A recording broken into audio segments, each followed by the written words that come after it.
자주 웃고 다니는 사람이 좋은 일만 있는 게 아니거든요, 사실. 고민 끝에 결국 하는 쪽을 선택하고 인상을 쓰는 것보다 늘 웃는 쪽을 선택해요. 슬픔보다 기쁨을 선택하는 사람들이 실제로 행복 호르몬, 좋은 호르몬이 많이 나온다고 해. 최근에 또 다정이 분들이 질문 엄청 많이 남겨주셨더라고요. 맞아, 제가 어제 소파에서 잠들었거든요. 문물에 답변하다가 잠들었는데 새벽 5시에 깬 거야. 화장도 못 지우고 잤긴 했지만 빨리 세수하고 다정이들 답변 못한 게 너무 많아가지고 막 급하게 새벽 5시부터 8시까지 열심히 답변하다가 이제 씻고 출근했습니다. 그 질문 중에 하나가 있는데 2년 넘게 만나오는 남자친구가 있는데 가끔 대화하다 보면 벽에 막히는 느낌이 있어요. 어떻게 하면 잘 풀어갈 수 있을까요? 맞아, 그 질문에 제가 답변도 드렸던 것 같은데 연애를 오래 했다고 해서 계속 잘 맞아지는 건 아니거든요. 약간 회사 다닐 때 369, 3년, 6년, 9년 고비가 온다고 하는 것처럼 연애하고도 결혼하고도 도저히 안 맞는 것 같아 하는 고비가 오는 것 같은데 우리 다정이가 2년을 만났어도 대화를 할 때 계속 벽에 막히는 기분이라 너무 답답하다는 질문이었어. 그래서 제가 답변을 했던 건 아무리 오래 만난다고 해도 성향이나 성격이 바뀌지가 않거든요. 그리고 인간은 알면 알수록 다채로운 게 진짜 인간인 것 같아. 양파처럼 까도 매력과 새로운 모습이 보이거든요. 대화를 하다가 자꾸 내 의견이 튕겨나가는 느낌이 들면 답답하고 내가 이 사람이랑 결혼까지 할 수 있을까? 그리고 아이를 낳고 잘 살 수 있을까? 이렇게 고민이 끝까지 가요. 그래서 이러한 경우에는 남자친구와의 합의가 필요해. 왜냐면 여자친구가 F일 수 있고 남자친구가 T일 수 있잖아. 그게 알아주길 바라는 마음으로 고쳐지지가 않거든요. 그래서 약간 로봇 탓에 입력하듯이 서로의 합의된 약속이 필요할 것 같아. 내가 감정적으로 어떤 얘기를 하거나 혹은 내가 위로를 받고 싶은 말을 하면 첫 번째 끝까지 들어주기, 두 번째 왜 그런 감정을 느꼈는지 진짜 궁금해하면서 이유를 물어봐주기. 이게 약간 로봇 같더라도 이런 작은 약속들을 하고 나면 인식하거든요. 아, 끝까지 들어보고 왜 그런 감정이 들었는지 이유를 물어보기로 했지. 입력하고 인식한 순간 개선이 돼요. 인식하지도 않은 상태에서 감정 말하기만 했을 때 벽에 부딪힌 것 같다는 느낌이 계속 들 거거든. 그래서 결국엔 사랑하는 사람이랑 대화를 나누는 건 누구 하나를 이기기 위한, 내 의견을 막 관철시키기 위한 토론이 아니라 진짜 일상 나누기 같은 대화거든요. 그렇다는 걸 서로 먼저 인식을 해야 될 것 같아. 예를 들면 여자친구도 인식하는 거지. 내가 너무 감정만 쏟아내거나 내 의견이 맞다고, 너는 인정만 해달라고, 내 말만 들어달라고 그렇게 말하는 것도 되게 이기적인 거잖아요. 서로의 대화의 패턴이나 방식을 좀 이해하면서 작은 약속을 해나가는 게 우리의 사랑을 지키는 방법이 될 수 있을 것 같아. 그래서 사실 연애를 하고 결혼을 하고 친구 사이에도 좋은 관계를 유지하려면 호흡이나 템포를 맞추는 일이거든요.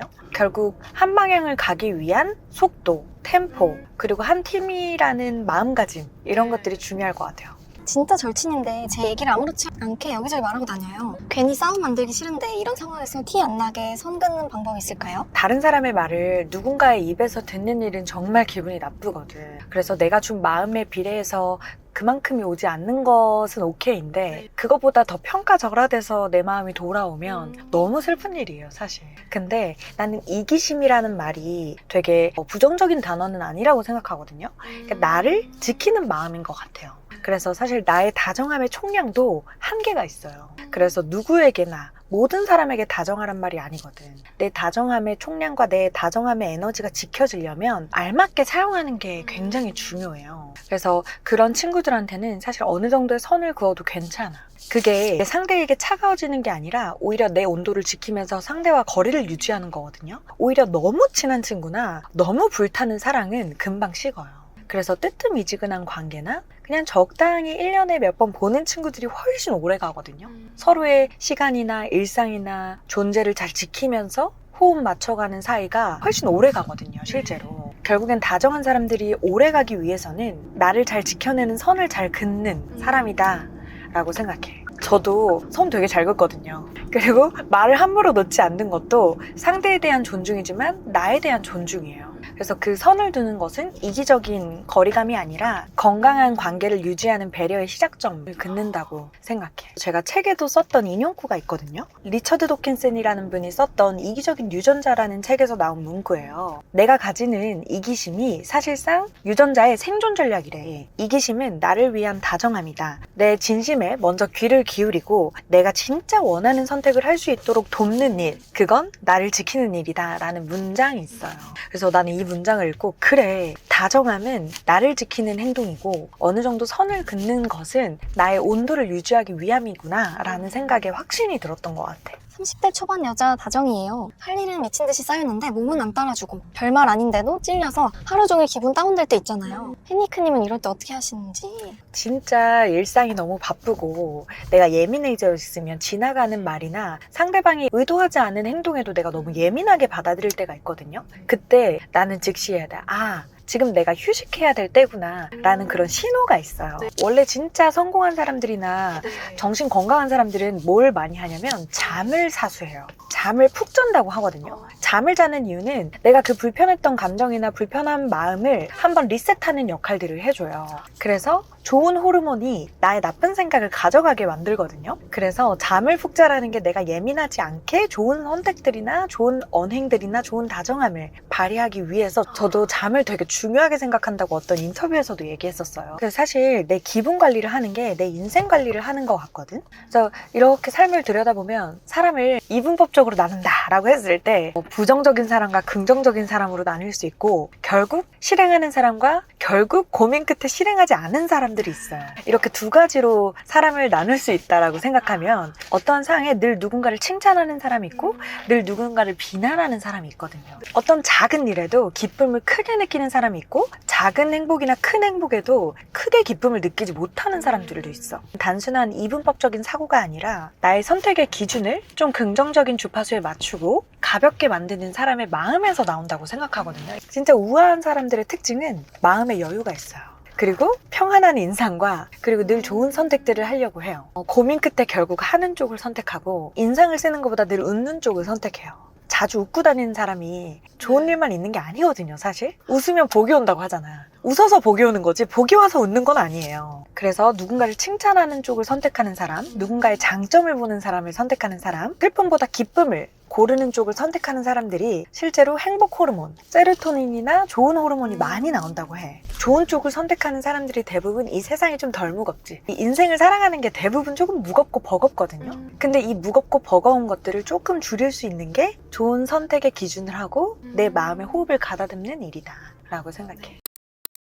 나의 평생 친구를 꼽자면 나거든요. 가족들이 이렇게 있어도 엄마, 아빠, 언니, 남편, 친구들, 절친, 20년 지기, 30년 지기 그 중에서 가장 소중한 사람은 그 사람들이라는 거 나예요. 내가 건강하고 내가 정신 멀쩡하고 내가 하루하루를 잘 살아내는 사회적 일원으로 살아야 그 사람들에게도 힘이 되고 도움이 되거든요.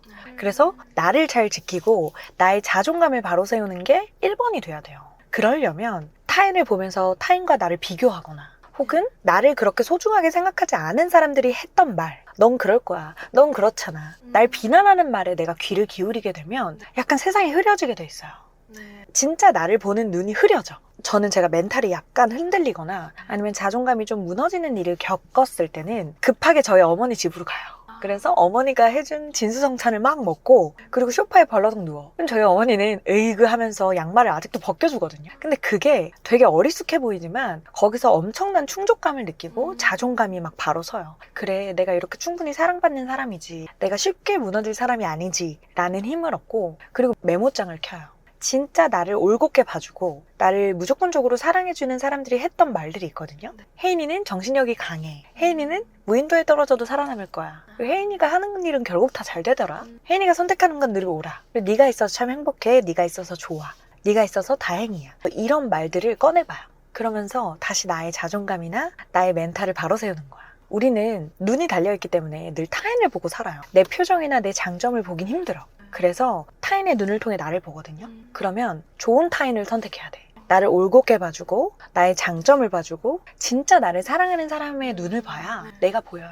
근데 나를 비난하고 나에게 늘 좋지 않은 소리만 하고 넌 안 될 거야 라고 말하는 사람들이 혹은 가족이라도 그런 사람들의 눈이 아닌 진짜 나를 올바르게 봐주고 거기서 나의 장점을 봐주는 사람들의 눈을 보아야 한다. 무조건적으로 가족이라고 내 편일 수가 없거든요. 어머니가 원하고 아버지가 원하는 나의 삶을 비추어 왜곡해서 볼 수도 있어요. 그게 진짜 내가 원하는 삶이 아닌데. 그러면 나의 강점과 장점을 제대로 봐주는 사람들을 막 찾아. 그 사람의 눈동자를 보자. 그래서 나의 강점이나 장점이나 좋은 점을 봐주는 사람들의 눈에서 본 나를 보고 그 사람들이 해줬던 말을 메모장에 적고 멘탈이 흔들릴 때마다 그걸 꺼내서 다시 나를 바로잡자.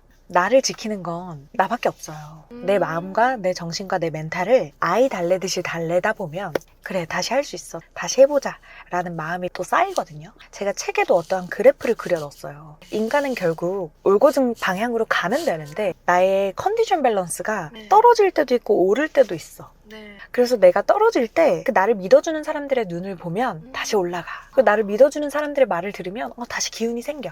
그럼 또 나는 누군가에게 그런 사람이 되어줘야겠죠. 슬럼프에 빠지거나 컨디션이 떨어지는 제 남편에게 남편 할 수 있어. 남편 너무 잘해봤잖아. 그것도 견뎠었잖아. 할 수 있어 라고 해주면 또 그 친구는 또 올라와. 그럼 또 그 친구가 올라오면 내가 또 기대기도 해. 그래서 기대어 살아가는 삶이라고 생각하거든요. 그래서 결국 나아가면 된다. 잠깐 내가 침체기에 있고 슬럼프에 있어도 내가 사랑하는 사람들의 눈과 마음과 그 사람들의 말에 귀를 기울이면서 다시 나를 끌어올리면 된다라고 생각해요. 너무 좋아요. 그래서 결국 나는 네. 누가 지켜야 된다? 나.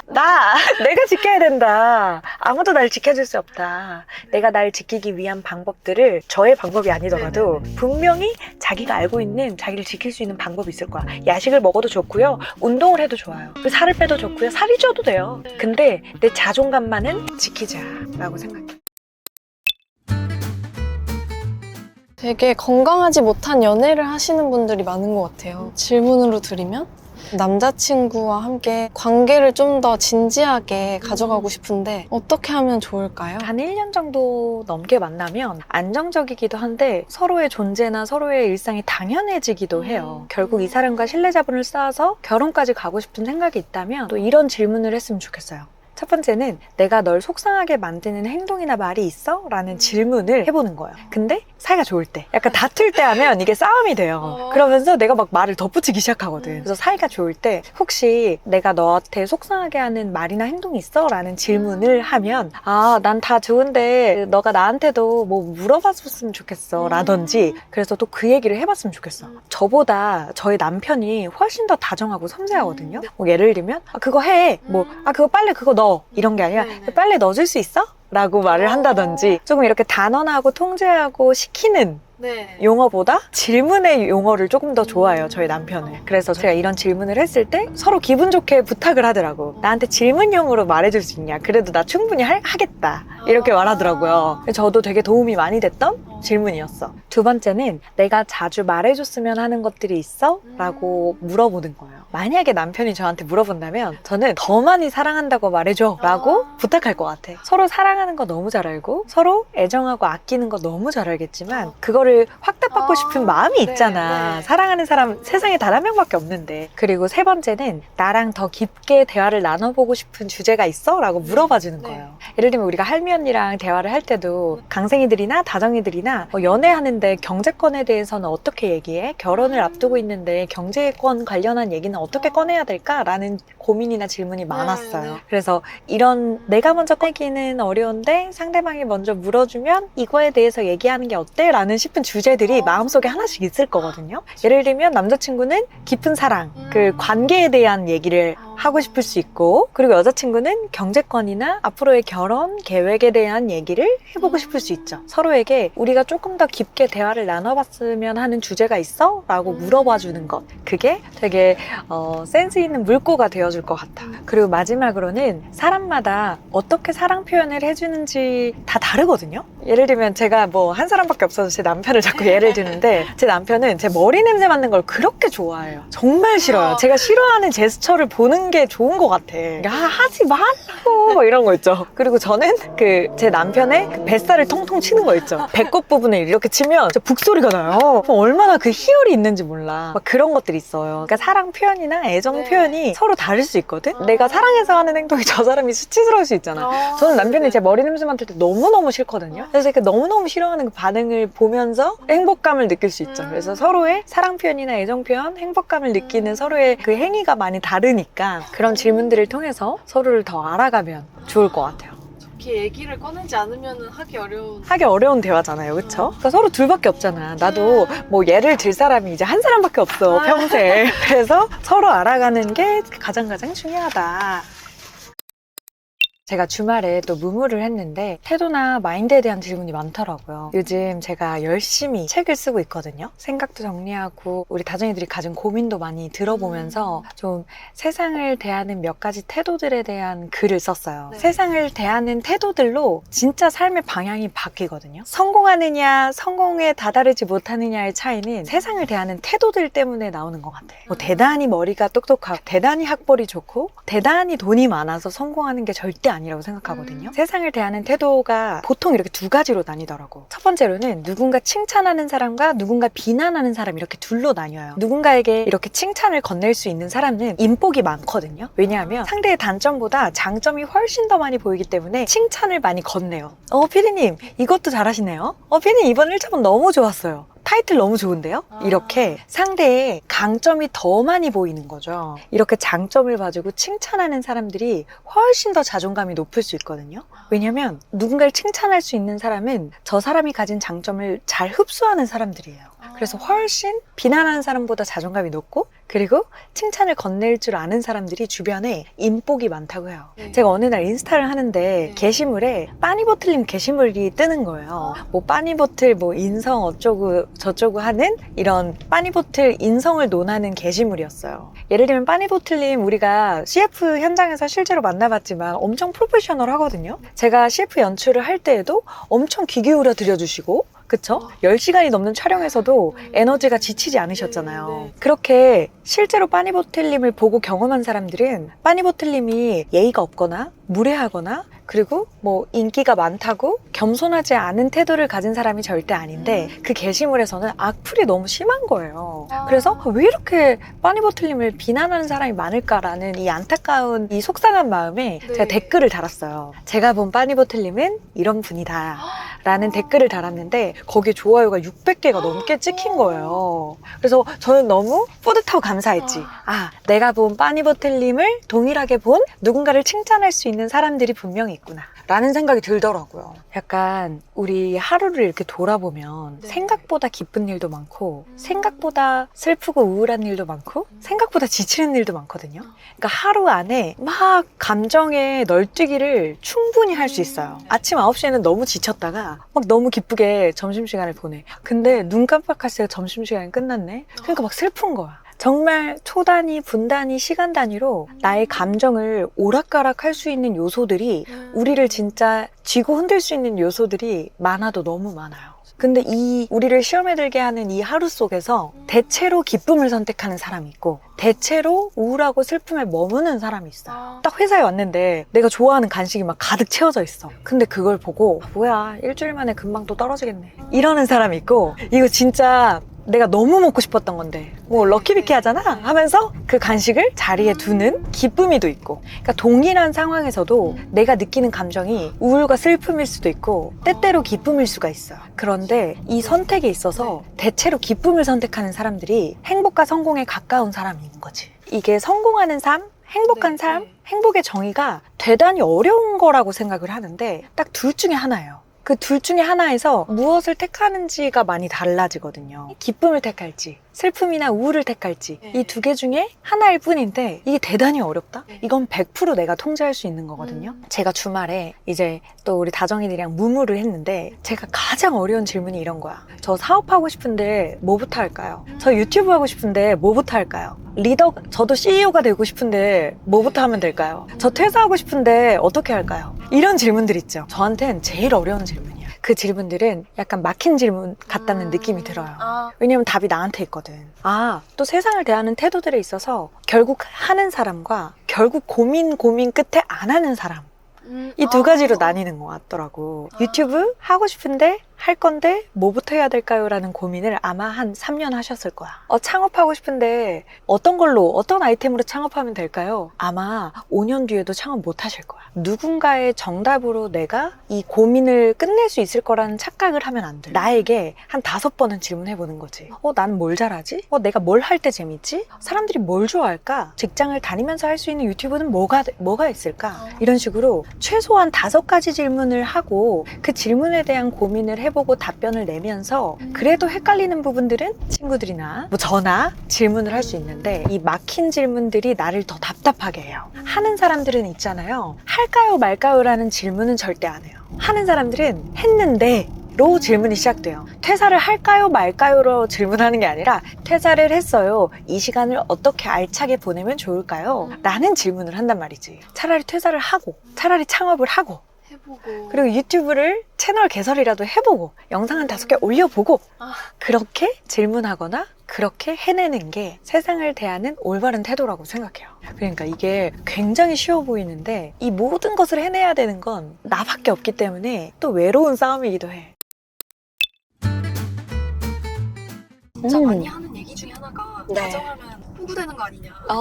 친절하고 착하면 호구된다. 맞아. 제가 그 책을 출간하고 책 제목이 다정한 사람은 이긴다이니까 꽤 많은 채널에 출연해서 인터뷰를 하는데 정말 그분들이 다 하나같이 질문하는 게 다정하면 호구되는 거 아니냐, 호구 잡히는 거 아니냐 이런 질문을 하셨거든요. 저도 20대 때 많은 사람들에게 친절했는데 그 친절이 당연하거나 그들의 권리로 생각해서 함부로 하시는 분들을 사실 많이 겪었죠. 근데 그 함부로 하는 그릇이 작은 사람들 때문에 저의 성향이나 저의 다정함을 뾰족하게 할 필요는 없다고 생각이 들더라고, 이제는. 다정하면 호구 아닌가요? 라는 질문은 나의 다정함을 함부로 하고 무시하고 만만하게 보는 그런 되게 하수에게 내 시야를 맞추는 거죠. 나의 다정함을 제대로 알아보고 나와 결이 맞고 나의 친절함을 올곧게 받아줄 수 있는 그런 그릇이 넓은 사람을 가르는 판별력이 되기도 해요. 우리 다정이들의 댓글에서 되게 공감했던 댓글이 있었거든요.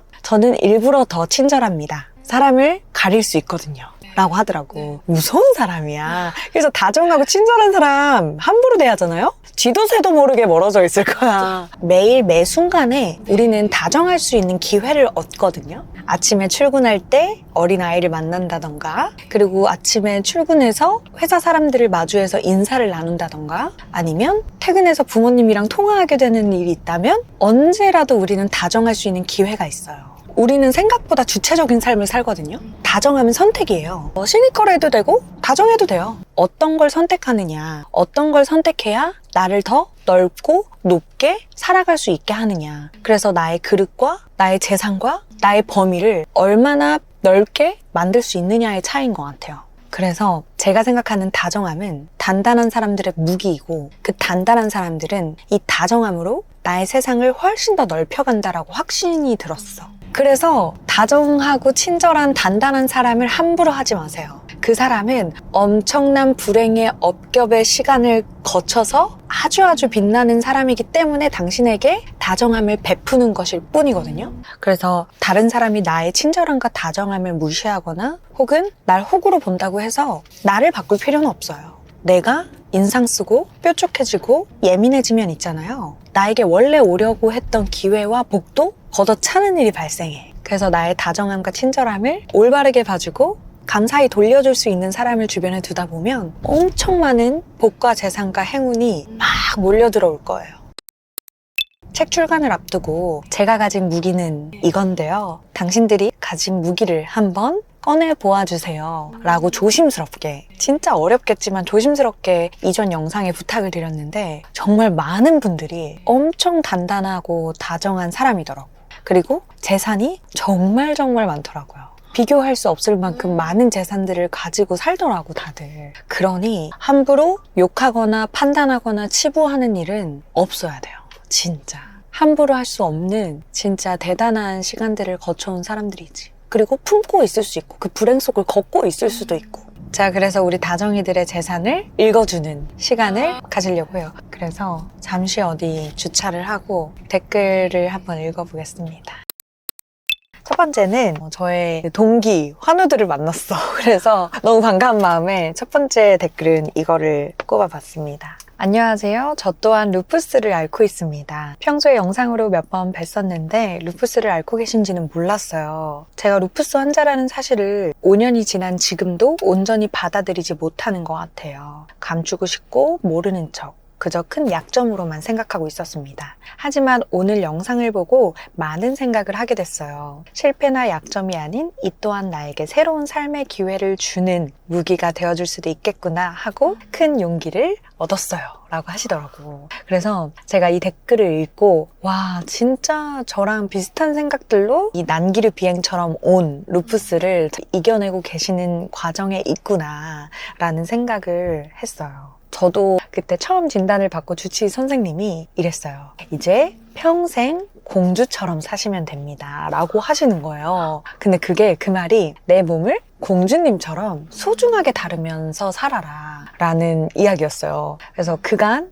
제가 너무 거친 삶을 살고 너무 제 몸을 학대하면서 살고 막 잠도 안 자고 그냥 스트레스에 저를 방치시키고 그리고 몸이 좀 아파도 괜찮겠지 하면서 그냥 넘어가고 근데 그 선생님 말을 듣고 나 이제 노비처럼 살았으니 이제 조금은 공주님처럼 살라는 말이구나. 내 몸을 아끼면 되겠구나 라는 생각이 들더라고. 그래서 이 댓글을 읽으면서 저 역시도 감추고 싶고 모르는 척하고 싶고 아닌 척하고 싶고 그랬는데 그간 제가 살아왔던 시간들을 곱씹어 보면서 그렇게 루푸스를 평생 친구처럼 살아야겠구나 라는 생각을 하게 됐던 것 같아요. 그리고 참 많은 사람들이 작고 큰 병들을 안고 산다고 생각하거든? 우리 몸에는 실제로 그 암세포들이 모든 사람들의 몸에 있다고 해요. 그래서 이 암세포가 발현되느냐, 발현되지 않느냐의 차이지 모든 사람들이 좋지 않은 세포들이 자꾸 만들어지고 없어지고 그래요. 그래서 사실 꽤나 많은 사람들이 위태로운 삶 속에서 그럼에도 불구하고 많이 이겨내면서 살고 있다고 생각하거든요. 나만 불행하고 나만 아프고 나만 힘들고 나만 괴로운 게 아니다라는 생각을 하면 좀 위로가 돼요. 저의 불행과 결핍을 꺼냈던 이유도 우리 이렇게 댓글을 남겨주신 같은 루푸스 환우 분들에게 힘이 될 수 있었으면 좋겠다. 혹은 또 어떠한 불행의 시간을 겪고 계신 분들에게 엄청난 무기를 만나셨군요. 라는 힘을 드리고 싶었던 게 가장 큽니다. 이런 댓글도 있었어요. 저는 대학 졸업 후에 바로 병원에 취직해서 암병원에서 환자를 돌보고 케어하는 간호사입니다. 그런데 그런 저에게 암이 찾아왔어요. 7년이라는 세월 동안 나는 환자를 돌보며 내 몸 하나 챙기지 못했나 하는 자책감과 제 스스로가 너무 가엽게 느껴졌습니다. 저는 다정한 사람이고 따뜻한 사람이라고 생각하면서 살아왔는데 제가 과연 이겨낼 수 있을까요? 수술을 하고 나서 언니 책을 읽으며 힘을 내고 싶어요. 이렇게 댓글을 보면 이겨냈다고 하는 감사한 댓글도 있지만 또 불행 속을 걷고 있다라는 그런 힘이 필요한 우리 다정이들의 댓글도 있었어요. 우리 피디님도 근데 뭐랄까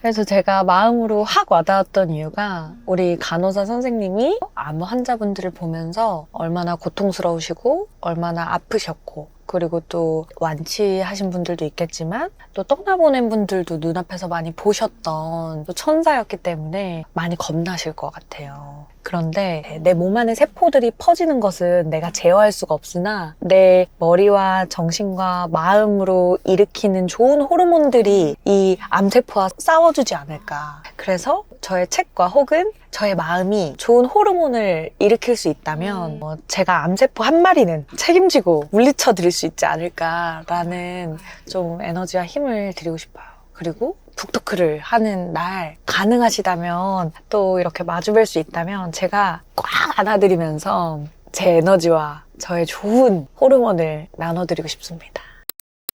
저를 오해하고 욕하고 여전히 모든 걸 제 탓이라고 하는 4년 동안 절 욕하고 다닌 동기가 있어요. 그 이후론 20대부터 불안과 강박, 우울로 약을 먹고 지냅니다. 아직도 그 사람들이 밉고 그 사람의 사고방식이 이해되지 않았는데 그건 여전히 그 상처가 아물지 않아서 그런 것 같아요. 저의 억울한 감정들을 다 안아주고 나니까 사람이 꽃 피우는 시기는 다 다르고 어차피 날 싫어하는 사람들은 계속 싫어하겠구나 싶더라고요. 이렇듯 생각은 날씨와 같아서 또 사람은 참 나약해서 변하는 것 같아요. 계속 나아가고 기다려주고 내 감정을 달래며 나아가겠습니다. 오늘도 다정한 사람이 되기 위해 저 역시 성장하는 중인가 봐요. 책 출간 축하드려요 이렇게 남겨주셨어. 마치 이미 제 책을 완독하셨나 싶을 만큼 저랑 이렇게 연결되는 느낌이 들었는데 제가 책 중에 기분은 참 연약하다라는 글을 쓴 적이 있거든요. 우리는 쉽게 걱정에 끌려다니고 어제의 실수에 발목이 잡히고 내일의 불확실성 앞에서 맥없이 휘둘리기 때문이다. 그러니 기분 좋게 사는 것은 단순한 감정의 결과가 아니라 생각의 방향을 직접 잡아가는 삶의 태도가 된다. 이 글을 좀 나누고 싶었어요. 나는 솔로가 이제 최종화가 끝났는데 22기 영숙님의 화술이 같은 여자가 봐도 친구하고 싶다라고 생각할 만큼 진짜 커뮤니케이션 능력이 뛰어나다고 생각했어요. 어린이집 교사가 직업이시거든요. 아이들이랑 소통하는 거랑 어른들끼리 소통하는 거랑 크게 다르지 않아요. 아이들이랑 커뮤니케이션 할 때 어떻게 해요? 피드백을 계속 주죠. 그거 너무 잘했다. 이거 어떻게 한 거야? 이러면서 아이들의 작은 행동에 하나하나 짚어주면서 아주 꼼꼼한 피드백을 해주잖아요. 데이트를 하시는데 한우집을 갔어. 와, 저 이렇게 미디엄 레어로 잘 굽는 분 처음 봐요. 땡땡님이랑 저는 진짜 이 부분이 잘 맞는 것 같아요. 오늘 봤는데 정말 새로운 모습을 보았어요. 정말 실화 같은 칭찬을 그렇게 하세요. 그 자리에 엄청난 집중을 하시는 거예요. 와, 저분은 남녀노소 불구하고 사랑받으시겠다. 아이들, 어른들, 이성, 친구 할 것 없이 저 커뮤니케이션 스킬은 100점이다라는 생각이 들었어요.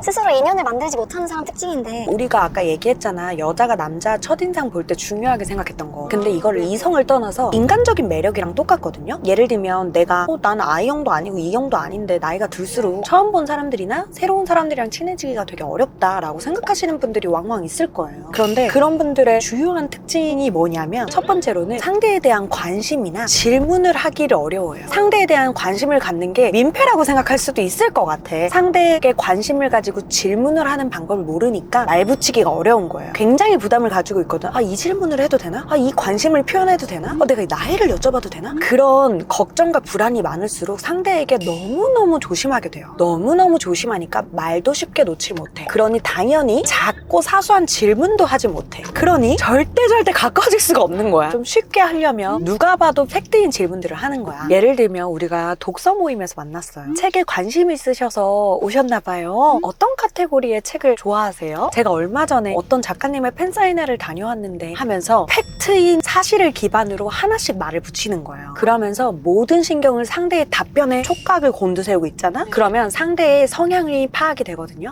이 사람은 말하기를 좀 조심스러워하는구나. 이 사람은 눈이 반짝반짝하는 걸 보니 자기 얘기하는 걸 좋아하네. 그럼 내가 이 질문까지 해봐도 되겠다. 이러면서 현장과 현상에 집중하잖아요. 그러면 질문하는 게 어렵지 않아져요. 그러니까 첫 스타트 질문은 답정너처럼 질문을 하는 거야. 답이 정해져 있어. 쉬운 답이지. 대화에 있어서 대화가 좀 쉽게 풀리고 상대방에게 좋은 피드백이 오려면 나 중심적인 질문이 아니라 그의 중심적인 질문에 상대에게 관심을 가지고 좀 질문을 했으면 좋겠어요. 사람들에게 관심을 가지잖아요. 그럼 생각보다 더 많은 것들이 따라오거든. 되게 호기심이 많은 사람들이 성공하는 유형 중에 하나예요. 교수님들 있죠. 학문을 오래 하시는 분들. 그분들도 세상에 관심이 많아 우선. 데일 카네기 인간관계론에 나오는 인생의 진리가 있거든요. 제일 많이 나오는 단어가 관심이에요. 상대에 대한 관심, 순수한 관심으로 상대에게 집중하여서 질문을 하고 대화를 하라고 되어 있어요. 그 말은 뭐예요? 나 중심적인 사고로는 인간관계가 쉽지 않다라는 거예요. 실제로 셀트리온 회장인 서정진 회장이 강연에서 이런 말을 했어요. 성공하고 싶다면 말이야, 다른 사람들에게 인기 있는 사람이 되면 돼. 다른 사람들이 좋아하는 사람이 되면 된다고 라고 말씀하셨거든요. 그 말은 뭐냐면 성공하고 싶다면 사람을 얻을 수 있어야 된다라는 말이거든요. 마음을 얻어라. 그러면 성공한다는 거죠. 그래서 상대방의 마음을 사려면 상대가 관심 있어 하는 것에 나의 관심을 기울여라 라고 하거든요. 실제로 제가 창업 1년 차에 위드피아노라는 성인 전문 피아노 학원의 팀이 저희의 첫 광고주이자 7년째 광고주예요. 근데 그 광고주 대표님과 이사님이 그때의 취미가 수상스키였어요. 그래서 그분들과 공감대를 함께 하기 위해 원스키 타세요? 저도 원스키 타요 하면서 투스키 타는 주제에 원스키 탄다고 그렇게 공통사를 만들어낸 거예요. 그래서 거의 한 달 만에 초 스파르타로 원스키를 날아가면서 막 배워가지고 원스키를 탔어. 그렇게 최선을 다해야 돼. 최선을 다해서 상대방의 관심사에 내 관심을 기울여야 돼요. 그러니 순수한 마음으로 상대의 관심에 내 관심도 기울여라. 그게 상대를 얻을 수 있는 커뮤니케이션 방법인 것 같아요. 이게 인간관계에 있어서 진짜 매력적인 거는 사실 센스 있는 사람이거든요. 이게 어려워, 모호해, 막 정답이 없는 것 같잖아. 근데 있어. 이 센스 있는 사람들의 특징 첫 번째는 요약하는 힘이 있어요. 인류의 조건이라는 사이토 다카시라는 정말 다작을 하신 작가님이 쓰신 책이 있는데, 인류들은 뭘 잘하냐면 요약을 잘한대요. 정말 일 잘하는 리더는요, 구구절절하지 않아. 예를 들면 우리가 피드백 줄 때 있잖아. 이건 이래서 이런 거 같은데 이러면 어때요? 이건 이래서 이런 거 같은데 막 이러면 팀원들 빡치는 거야. 어쩌라고. 이렇게 되잖아. 그냥 A를 B로 바꿔주세요. B에서 B-로 변경해주세요. 이건 책임이자 인류들의 조건이거든요. 그러니까 요약하는 힘이 굉장히 중요해. 그게 센스이자 능력이야. 두 번째는 선을 잘 지켜요. 말해야 될 때와 말을 아껴야 될 때를 알아요. 내가 이 자리를 재밌게 한다고 상대방의 결점이나 약점을 막 들춰낸다든지 이런 헛짓거리를 하지 않아. 유머도 선을 지켜야 유머거든요. 개그맨들도 너무 막 웃기려고 인간적으로 비하하거나 선을 넘나들면서 개그를 하면 불안해. 불편한 사람들이 생기거든. 그래서 이 선을 잘 지키는 게 또 센스 있고 인류의 조건인 것 같아. 근데 이거는 완벽하기가 힘들어. 때에 따라서 센스가 있기도 하고 때에 따라서 이불킥 할 수도 있어. 근데 계속 조금 이불킥도 하고 반성도 하고 자아성찰도 하고 자기 반성도 하는 사람이 점점 인류에 가까워지는 센스 있는 사람이 된다고 생각해. 오늘도 자극을 엄청 받고. 나도 말하면서 나의 그 과오가 주마등처럼 스쳐 지나가. 반성하자. 이런 생각들을 피디님이랑 이야기하면서 나도 반성하고 정리하는 것 같아.